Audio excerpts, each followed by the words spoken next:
आज के इतिहास शिक्षण में मैं डॉक्टर जसपाल सिंह खत्री आपका हार्दिक स्वागत करता हूं। आज हम चर्चा करेंगे कक्षा 11 इतिहास की पाठ्य पुस्तक विश्व इतिहास के कुछ विषय, और इसमें हम 3 महाद्वीपों में फैला हुआ साम्राज्य अर्थात रोमन साम्राज्य की चर्चा करेंगे। कि सबसे पहले हम रोमन साम्राज्य की अर्थव्यवस्था उस पर चर्चा करेंगे और रोमन साम्राज्य में जो प्रमुख आर्थिक गतिविधियां हैं वो क्या हैं। साथ ही साथ हम व्यापार पर चर्चा करेंगे और रोमन साम्राज्य की जो समृद्धि का प्रमुख कारण जो दास है और श्रमिक हैं उन पर कैसे नियंत्रण रखा जाता था, दासों के प्रति रोमन लोगों का किस प्रकार से व्यवहार था, उस पर हम आज चर्चा करेंगे। इसको जानने के लिए हमारे पास जो ऐतिहासिक स्रोत हैं जिनके द्वारा हम इस पूरे आर्थिक सिनेरियो को हम समझेंगे रोमन साम्राज्य की, तो हम जानते हैं कि साहित्यिक और पुरातात्विक 2 प्रकार के ऐतिहासिक स्रोत होते हैं जिनके माध्यम से हम इतिहास को जानते हैं। तो रोमन साम्राज्य का इतिहास जानने के लिए हमारे पास जो ऐतिहासिक स्रोत के रूप में प्लिनी और स्ट्रैबो जैसे कई ऐसे इतिहासकार हैं जिन्होंने अपने वर्णन में ये सब लिखा हुआ है, जिससे हमें इनकी जानकारी हमको साहित्यिक स्रोत के रूप में प्राप्त होती है। जो पुरातात्विक स्रोत के रूप में हमारे पास सामने होते हैं तो उसमें बंदरगाह, परिवहन एवं बाजार, ये सब चीजें हैं। ये जो इंफ्रास्ट्रक्चर हैं, खुदाई के बाद इनके अवशेष हमें प्राप्त हुए हैं, तो वो भी हमारे ऐतिहासिक स्रोत का कार्य करेंगे। कुछ खाने हैं, खदानें हैं, ईंट भट्टे, जैतून के तेल की फैक्ट्रियों के निर्माण स्थल हैं, ये सब भी हमारे रोमन साम्राज्य की अर्थव्यवस्था को जानने में मददगार साबित होंगे। एम्फोरा जो मोंटी टेस्टेक्यू में 5 करोड़ मटकों के अवशेष मिले हैं, वह भी हमारे इतिहास को जानने के स्रोत हैं। तो कहने का आशय है कि जो रोमन साम्राज्य में अर्थव्यवस्था थी वो बहुत ही समृद्ध अर्थव्यवस्था थी। रोमनों ने इस सब के लिए जो खानों का इस्तेमाल किया, उनके पास प्रचुर मात्रा में साधन उपलब्ध थे। एक बहुत बड़े साम्राज्य को उन्होंने आधिपत्य में लिया था। 3 महाद्वीपों में यह साम्राज्य फैला हुआ था और भूमध्य रेखा के चारों ओर यह क्षेत्र होने के कारण यह काफी उर्वर भूमि थी और पूरे उर्वर क्षेत्र में यह फैला हुआ था और इसमें भूमध्य सागरीय जलवायु रसीले फलों के लिए विख्यात है। तो जैतून का तेल और अंगूर पर्याप्त मात्रा में होते थे, तो उनसे शराब निकाली जाती थी।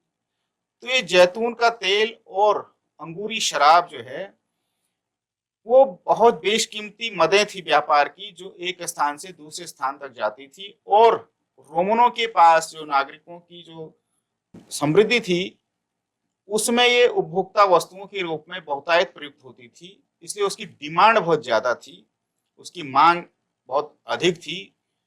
तो यह व्यापार बहुत ही लाभप्रद होता था।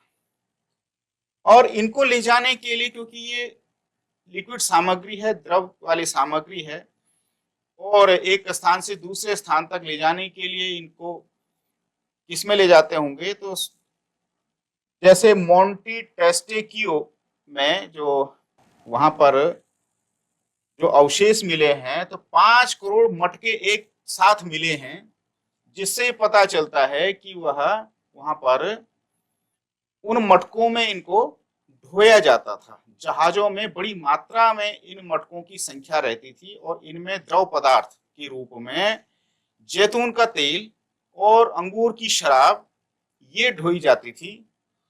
और इन मटकों को ड्रेसल 20 कहा जाता था, क्योंकि ड्रेसल नाम के हेनरिक ड्रेसल, इस नाम के एक पुरातत्ववेत्ता हैं, उन्होंने इन मटकों की खोज की और इनको उन्हीं के नाम पर यह नाम दिया गया, ड्रेसल 20। उन्होंने इसको ढूंढा था। इनको हम इस प्रकार से देख सकते हैं कि यह, तो जैतून के तेल को इस प्रकार के जो ये मटके हैं, इनको एम्फोरा कहा जाता था, इनमें उनको ढोया जाता था। ये दरअसल भूमध्य सागरीय क्षेत्र में जो चिकनी मिट्टी उपलब्ध थी, उसके नमूने पुरातत्व शास्त्रियों को मिले हैं। तो उसी प्रकार उस चिकनी मिट्टी से इनको बनाया जाता था। तो जो स्पेन है, वहां जैतून के तेल निकालने के लिए जो उद्योग लगाए गए थे, तो लगभग सन 140 और 160 ईस्वी के बीच जो ये व्यापार था, लाभकारी व्यापार था, तो पहले इटली वालों के पास था उसका आधिपत्य, उससे छीन करके एक प्रतिस्पर्धा के द्वारा स्पेन का इस पर कब्जा हो गया। तो स्पेन में ये जो जैतून का तेल का लाभप्रद व्यापार था, उस पर एकाधिकार होने से वो अपने चरमोत्कर्ष पर था। तो स्पेन से इन ड्रेसल 20 के कंटेनरों में ये जैतून का तेल ले जाया जाता था। तो जब ये बाजार उन्होंने इनसे छीन लिया, तो उसका स्थान धीरे धीरे करके, जब यानी दूसरी शताब्दी के मध्य से स्पेन का इस पर कब्जा हो गया। लेकिन एक स्वस्थ बाजार की जो परंपरा होती है, तो उसमें दो ही चीजें मुख्य होती हैं व्यापार के लिए। एक तो अच्छी क्वालिटी का, बेहतर गुणवत्ता युक्त सामग्री उपलब्ध हो। दूसरा यह है कि अन्य के मुकाबले बेहतर क्वालिटी के साथ साथ क्या हो, वो सस्ते दामों पर उपलब्ध हो। तो ऐसा जो है, जब इटली में जो जैतून के तेल का उत्पादन होता था, उसकी तुलना में स्पेन वालों ने रोम के लोगों को जो है, जो जैतून का तेल दिया, वह गुणवत्ता में इटालियन तेल से अधिक सस्ता और अधिक बेहतर था, इसलिए उनका एकाधिकार उस पर बढ़ गया। तो मार्केट पर जो व्यापार का प्रमुख मदे थी, स्पेन से अधिक निर्यात होता था, तो स्पेन वालों की समृद्धि उससे बढ़ी। लेकिन ज्यादा समय तक यह नहीं चल पाया, और उसके पश्चात जो है, इस पर जो है, जो उत्तरी अफ्रीका के क्षेत्र थे, उन इलाकों में फिर से ये इसका उत्पादन फिर से अच्छी तरह से होने लगा। और इसी फार्मूले पर, यानी बेहतर गुणवत्ता और सस्ता, जब उन्होंने देना शुरू किया, तो स्पेन का आधिपत्य घट गया और उत्तरी अफ्रीका के क्षेत्रों का आधिपत्य इस पर बढ़ गया।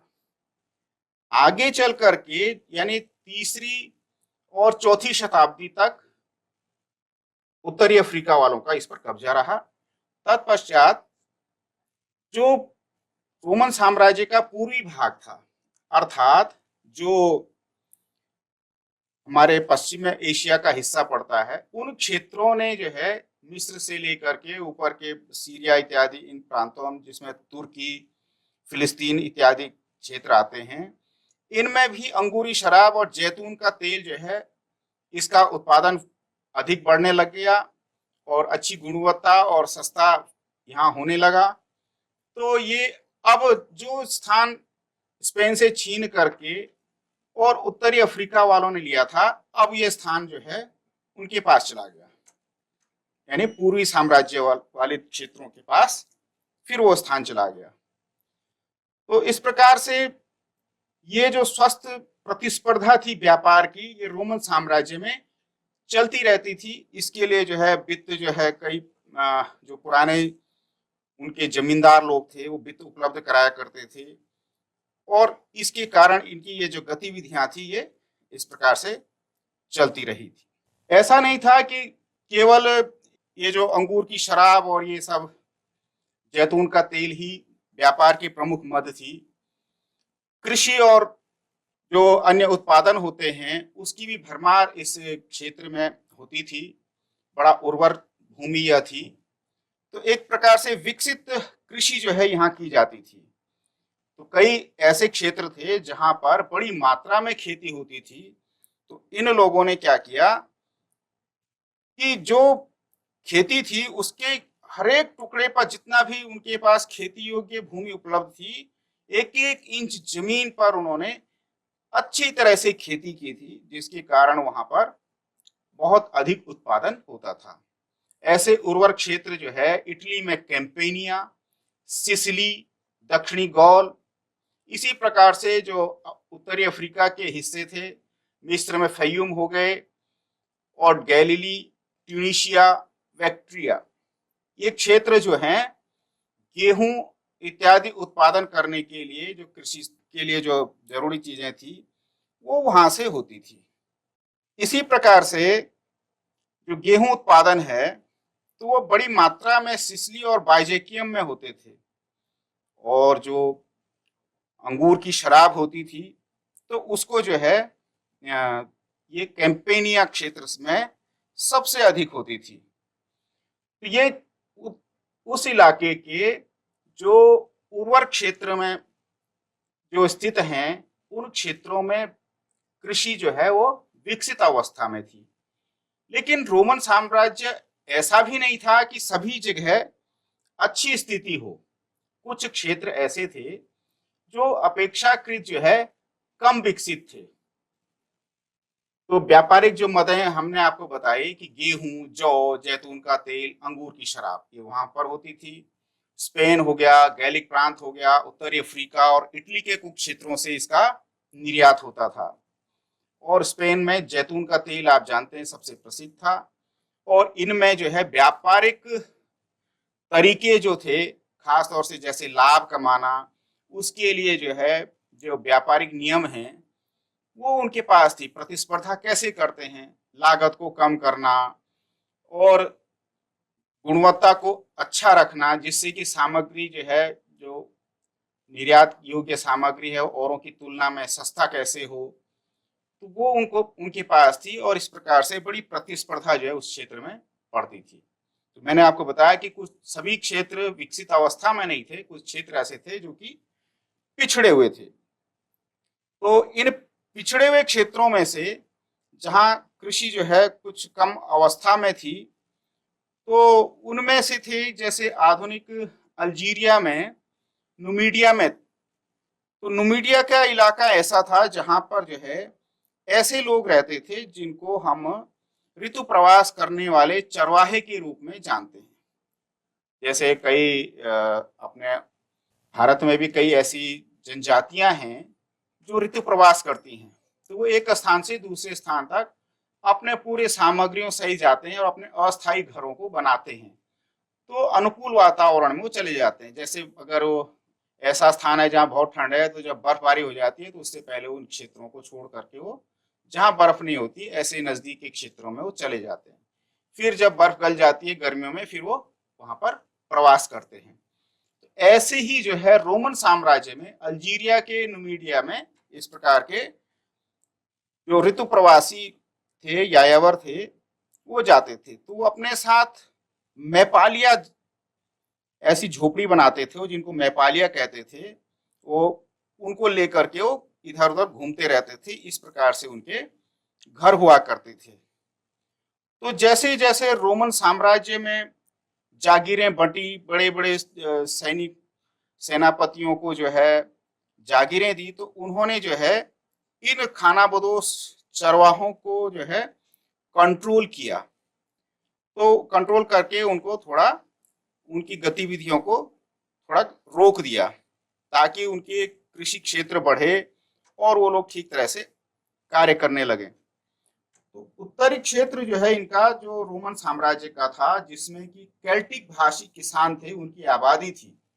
तो वो चोटियों पर बसे हुए रहते थे और उनकी गांवों को कैस्टिला कहा जाता था।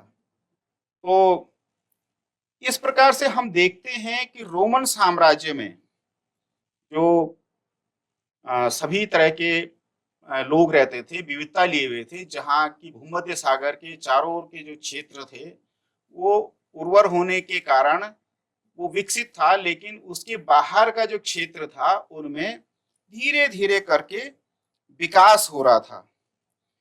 तो इस कारण से क्या था कि यहाँ, जो जैसे उत्तरी अफ्रीका का क्षेत्र था, वहाँ शहरीकरण रोम और उसके आसपास के इलाकों की तुलना में वहाँ शहरीकरण धीरे धीरे करके होने लगा। और वहाँ की जो रोमनों का जो व्यापार था वो धीरे धीरे करके सुगठित होने लगा, और जो सुमन अच्छी अवस्था में जाने लगा, उसके लिए उन्होंने जिन चीजों का सहारा लिया वो खास तौर से दास प्रथा और श्रम कानूनों में जो उन्होंने अपने हिसाब से जो कानून बनाए, उसकी उनको लाभ मिला। और इस लाभ के कारण जो है रोमन साम्राज्य जो है अपनी समृद्धि के चरम पर पहुंचा। अब इनके तकनीकी का विकास किस प्रकार से हुआ कि इन लोगों ने जो सोना और चांदी के जो उत्पादन होते थे, जो खनिज संसाधन उनके हुए, उसमें उन्होंने जल शक्ति का प्रयोग किया। तकनीकी रूप से वो लोग बहुत क्षाउन थे, और जिसको हम आज की तुलना में 2000 साल पहले अगर हम जाते हैं तो ये पाते हैं कि उस समय के लोग तकनीकी रूप से कितने आगे थे आज की तुलना में।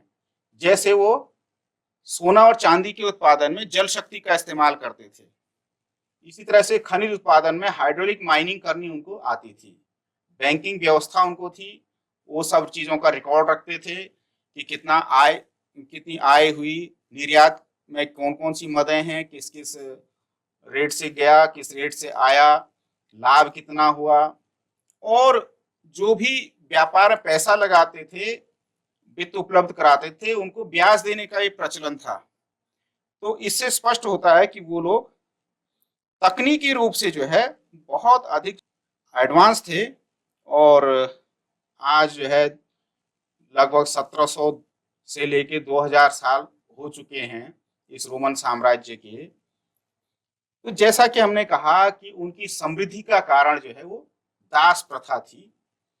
तो दास प्रथा इस कारण से थी कि जब रोमन साम्राज्य ने एक गणराज्य से लेकर के और एक साम्राज्य बनने की ओर कदम बढ़ाया, तो अनेक युद्धों का उसको सामना करना पड़ा। उसके लिए उसने लंबी लड़ाई लड़ी, और शक्तिशाली देशों सहित छोटे छोटे राज्यों को उन्होंने पराजित किया।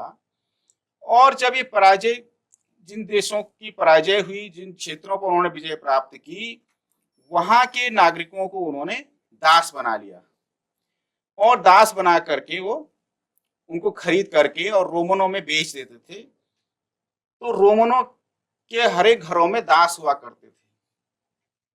तो जैसा हम जानते हैं कि सम्राट कॉन्स्टेंटाइन ने जो है 4वीं शताब्दी में क्या किया कि ईसाई धर्म को राजधर्म घोषित कर लिया। तो उसके कारण क्या हुआ कि यूरोप में और खासतौर से रोमन साम्राज्य में ईसाई धर्म का बड़ा व्यापक प्रचार प्रसार हुआ।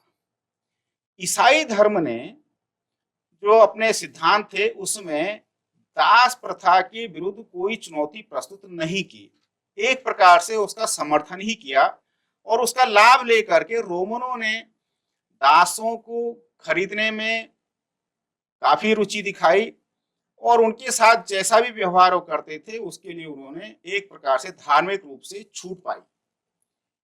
और वो दासों का प्रबंधन किस प्रकार से करते थे, उसको केवल वो पूंजी निवेश के रूप में समझते थे, कि अर्थात उनके लिए दास एक पूंजी की तरह था कि उन्होंने निवेश किया, दास खरीदे, उनको काम पर लगाया, और उसके द्वारा वो उत्पादन कर सकते थे और अधिक लाभ वो अपने अपने क्षेत्रों में कर सकते थे।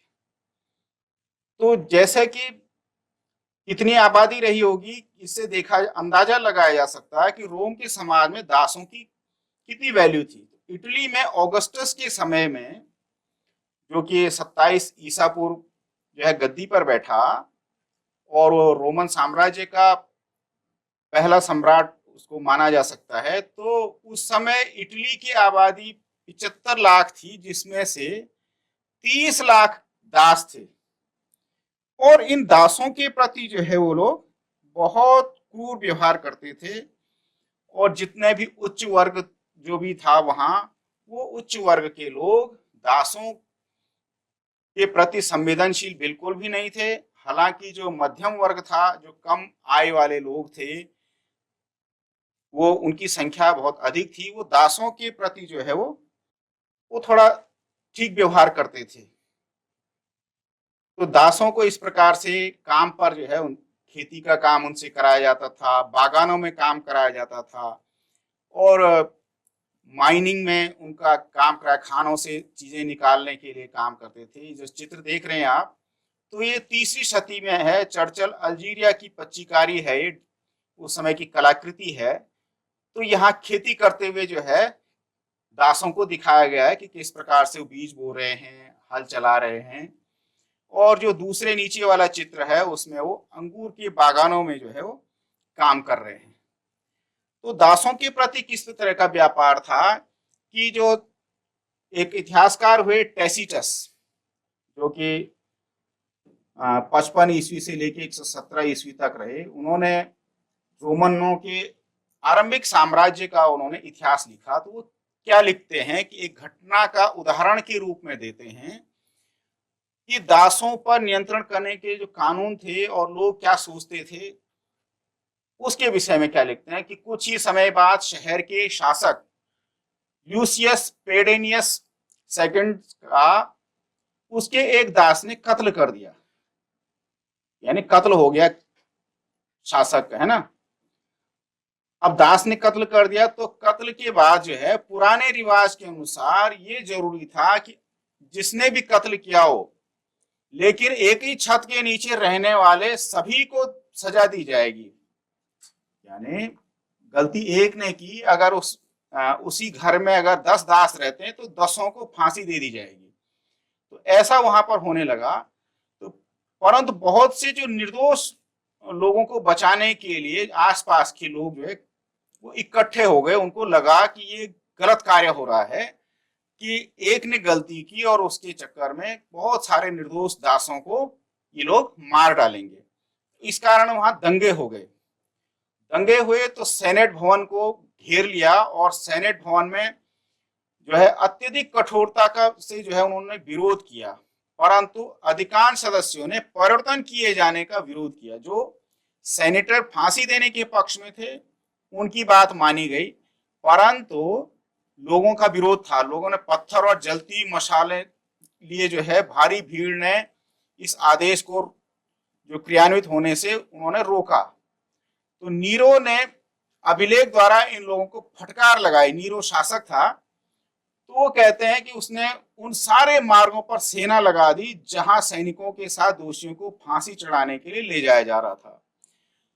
तो कहने का आशय है कि दासों के प्रति वो लोग कितने क्रूर थे, और उन्होंने दासों के विरुद्ध, दासों को कंट्रोल रखने के लिए, उनको डरा धमका करके उनसे काम लिए जाने के लिए उन्होंने बहुत सारे उपाय वहां बनाए हुए थे, ताकि दास जो है उनको छोड़ करके न जा सके।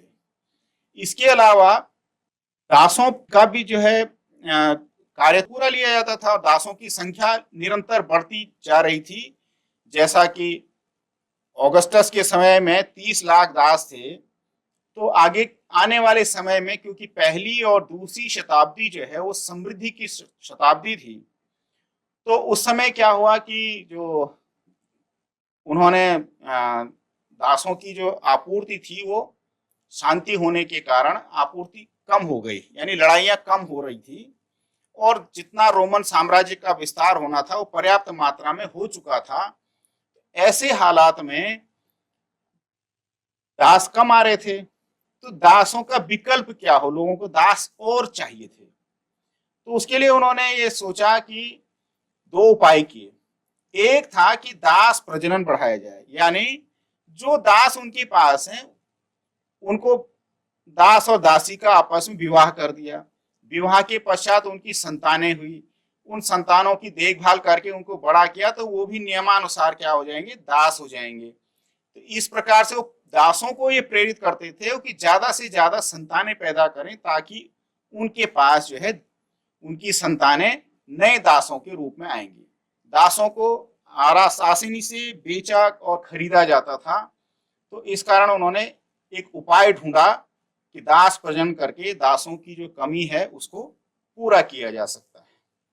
इसी प्रकार से उन्होंने दूसरा उपाय यह किया, उन्होंने सोचा कि जैसे दास हैं, तो दास को चाहे काम हो या ना हो, उसको, क्योंकि वो एक पूंजी निवेश की भांति था, तो अगर दास, क्योंकि उस समय मलेरिया फैलना शुरू हो गया था, प्लेग फैलना शुरू हो गया था, बीमारी में अगर वो खराब वातावरण में उसको रखते थे तो बीमार पड़ सकता था, उसकी मृत्यु हो सकती थी और वो अपाहिज हो सकता था। ऐसे कई कारण थे जिनके कारण जो है उनको आर्थिक रूप से नुकसान उठाना पड़ता था।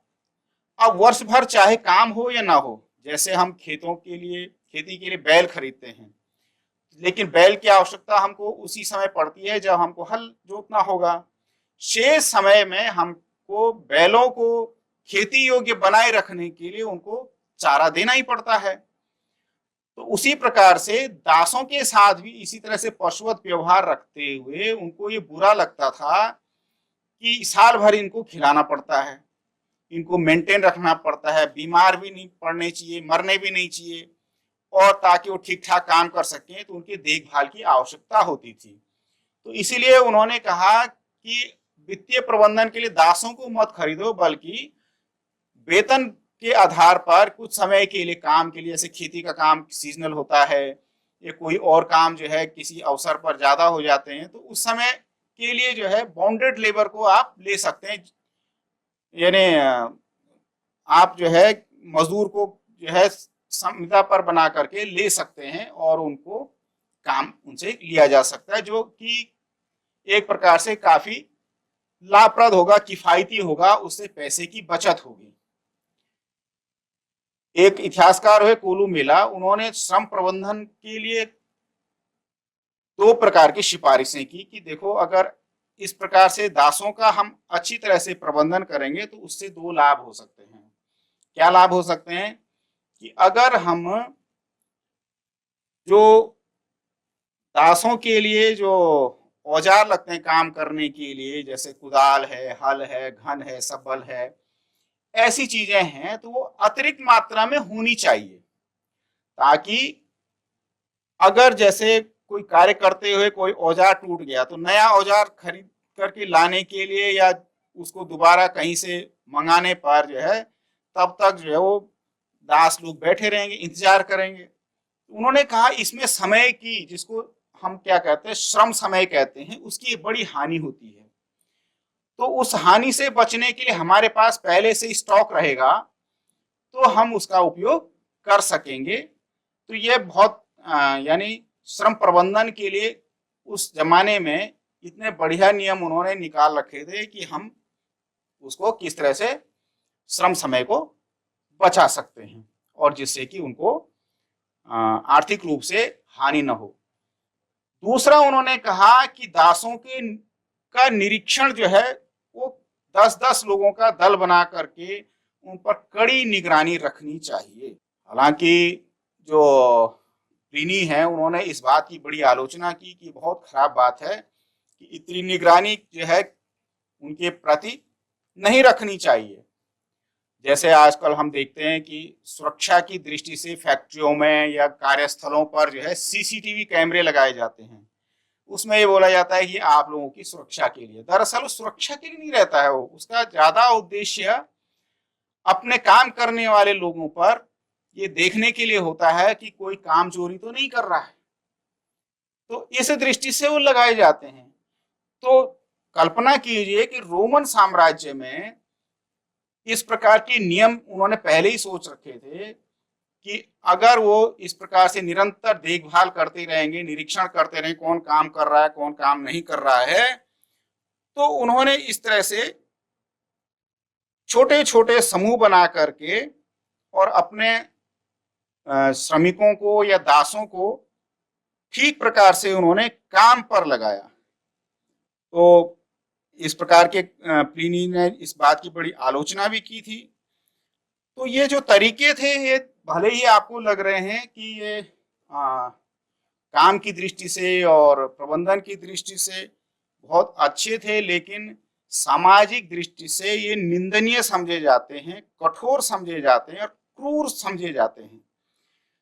तो इसी तरह से जब भारत में औद्योगिकरण बढ़ा, तो उसमें श्रम नियम लागू किए गए कि भाई रात आपको कोई दास मिला है या श्रमिक मिला है, तो आप उससे जो है जबरन उसकी क्षमता से अधिक कार्य नहीं करा सकते हैं। तो ऐसे कई नियमों की जो है फैक्ट्रियों में कार्यों की वो हुई। तो ये लोग क्या करते थे, दासों की को किस प्रकार से रखते थे, दासों के पैरों में जंजीर बना करके रखते थे, और उनको जब उनके एप्रेन पर जो है निशान लगा करके रहते थे, यहाँ तक कि उनको दागा जाता था ताकि वो अगर भागें तो बाहर आसानी से पकड़ में आ जाएं। तो कानूनों के अनुसार जो किसी का दास है तो उसे छोड़ करके नहीं जा सकता है, तो उसको पकड़ करके फिर से उसी व्यक्ति के पास सौंप दिया जाता था। ऐसे ही जो है जब एक फैक्ट्री से दूसरी फैक्ट्री पर वो जाते थे तो उनको जो है अपने कपड़े उतारने पड़ते थे, और काम करते समय सिर पर एक गहरी जाली वाला मास्क नेट जो है वो उनको पहनाया जाता था। तो क्योंकि उनको लगता था कि ये लोग भाग करके जा सकते हैं, जैसे कि आ, कई रोमन के इलाकों में जब गांव में लोग से खेती कराते थे मजदूरों से, तो क्रूरता का प्रयोग करने पर गांव वालों ने खेती छोड़ करके वो भाग गए थे। इसी प्रकार से उनको लगता था कि ये श्रमिक और ये दास भी जो है फैक्ट्री का काम अधूरा छोड़ करके उनकी क्रूरता के कारण भाग जा सकते हैं, इसलिए उन्होंने कई प्रकार के कानून बनाए। तो वो कानून भी लिखे हुए हैं उन्होंने। तो जैसे 398 ईस्वी में एक कानून ऐसा था जिसमें कहा गया कि कामगारों को दागा जाता था ताकि यदि वे भागने और छिपने का प्रयास करें तो उन्हें पहचाना जा सके। और कई निजी मालिक कामगारों के साथ ऋण संविदा के रूप में करार करते थे, यानी उन्होंने पहले से कह दिया कि आपने मेरे से इतना ऋण लिया है, जब तक ये चुकता नहीं होगा तब तक तुम्हारे बच्चे या तुम्हारे इतने आदमी मेरे यहाँ बंधक रखे जाएंगे। तो ये बॉन्डेड लेबर वहां बहुत सारा होता था। तो कई लोग जो हैं ऋणों के कारण जो है अपने बच्चों को गिरवी रखते थे और बंधक बनाए देते थे, जिसके कारण उन लोगों पर बहुत सारे इसी जैसे दासों के साथ अत्याचार होता है उसी प्रकार उनसे अत्याचार किया जाता था। ये आप चित्र में देख सकते हैं कि किस प्रकार से दासों के आगे पट्टियां लगाई गई हैं, उनको जंजीरों से जो है इस प्रकार से काम से एक स्थान से दूसरे स्थान तक काम के लिए जाना है, तो इस तरह से बंधक बना करके उनको ले जाते थे। तो इस प्रकार से दासों के साथ इस प्रकार के होते थे, और ये ऋण पत्र जो है उनसे लिए जाते थे, जिसके कारण उन पर जो है कठोर प्रकार के प्रतिबंधों के साथ उनसे काम कराया जाता था कि जब तक उनका ऋण पूरा नहीं हो जाता, तो एक निश्चित अवधि तक उनको चुकता करने के लिए तब तक उनसे एक बॉन्डेड लेवरी जो है उनसे कराई जाती थी। समाज में ऐसे क्रूरतापूर्ण कृत्यों से जो है उन लोग विरोध करते थे, और कई बार जो है उन्होंने विद्रोह किया, और जो ऐसे साहूकार थे रोमनों के, उनके इन ऋण पत्रों को उन्होंने फाड़ दिया था। तो ये क्योंकि जो मनुष्य को लगता है कि गलत चीजें हैं तो वो गलत है, तो उसका लोग समय समय पर विरोध करते थे। तो रोमनों की जो ये समृद्धि थी उसके कारण ये श्रमिकों पर इतना प्रकार से दबाव किए उन्होंने बनाया था, और दासों का अत्यधिक शोषण करके ये जो इतनी बड़ी भवन, अट्टालिकाएं, महल, रंग महल उनके जो बनाए हुए थे, ये सब उसी का परिणाम थे। और कुछ गृह कार्य आप लोगों के लिए हैं कि किसी एक फैक्ट्री में का भ्रमण करके वहां के श्रमिकों की दिनचर्या को आप देख सकते हैं कि श्रमिक जो है किस प्रकार से कार्य करते हैं। कई फैक्ट्रियां रहती है जिसमें 100 से अधिक लोग काम करते हैं, 200, 500, 1000 लोग काम करते हैं। उनका आने जाने का समय क्या रहता है, कार्य की कितनी अवधियां रहती हैं, किस प्रकार से वो कार्य करते हैं, किन परिस्थितियों में कार्य करते हैं, वहाँ की दशाएं क्या हैं, उन सब को देख करके समझ करके आप एक रिपोर्ट तैयार करेंगे। इसी तरह से आप जानेंगे कि श्रमिकों पर अत्याचार करना वो कितना गलत है। किसी पर आप अमानवीय वो नहीं कर सकते हैं, और दूसरा उनके भी कुछ अधिकार हैं श्रमिकों के, जो कि समय समय के साथ सरकार ने उन नियमों में बदलाव किए। जैसे रोमन साम्राज्य में अलग अलग नियम थे जिसके द्वारा वो दासों पर और श्रमिकों पर कंट्रोल करते थे, लेकिन सरकार ने उनको, जो लोकप्रिय सरकारें हैं, उन्होंने श्रमिकों के अधिकारों को बढ़ाया है। तो अब उनके लिए न्याय के लिए वो न्याय पा सकते हैं अपने स्वामी के प्रति। उन्होंने उनके पास जो भी अत्याचार इत्यादि सब किए हैं उसके लिए उन लेबर कोर्ट होती है। तो आप लेबर कोर्ट में के बारे में पता कीजिए क्या होता है, तो उस पर भी आप गृह कार्य करेंगे। और इस प्रकार से आपने जो अध्याय है उसको पढ़ा